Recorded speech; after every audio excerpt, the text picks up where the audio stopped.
Wait lang. Hindi na kano yung isa eh. So guys, ayan.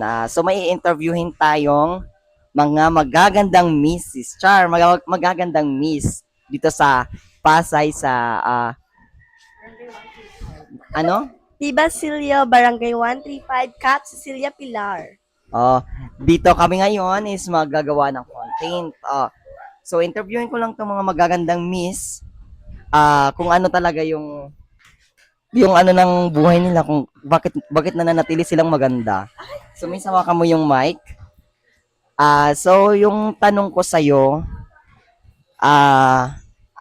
Ona, ano pangalan mo?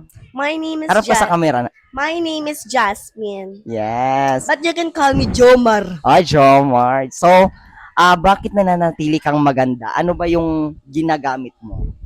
Ginagamit ko ang kapokpokan ko. Ay, anip talaga to. Ano natin. So, hello kuya. So, tanong ko ulit, ilang taon ka na?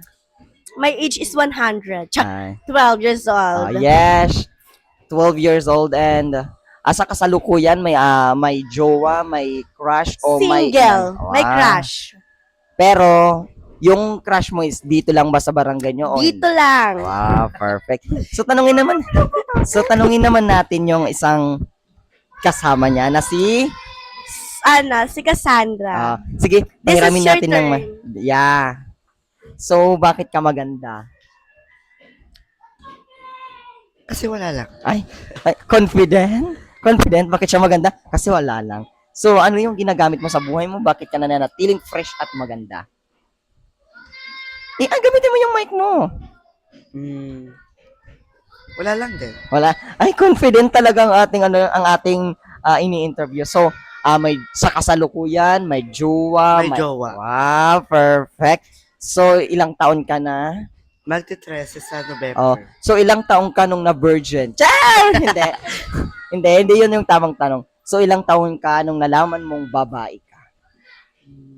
5 years old. At, paano mo nasabi na maganda ka? Dahil maganda ako. Ayun lang. Kasi, ang lola nyo, walang ganda, natalo ng ating mga nakshes. And then, halika dito, baby. Halika dito.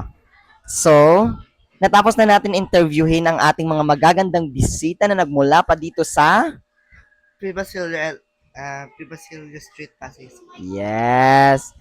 So, Tiba Silio Street, Yan. Pasay City.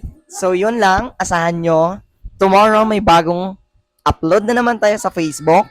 And go laban lang tayo para sumahod ulit sa Facebook. Thank you.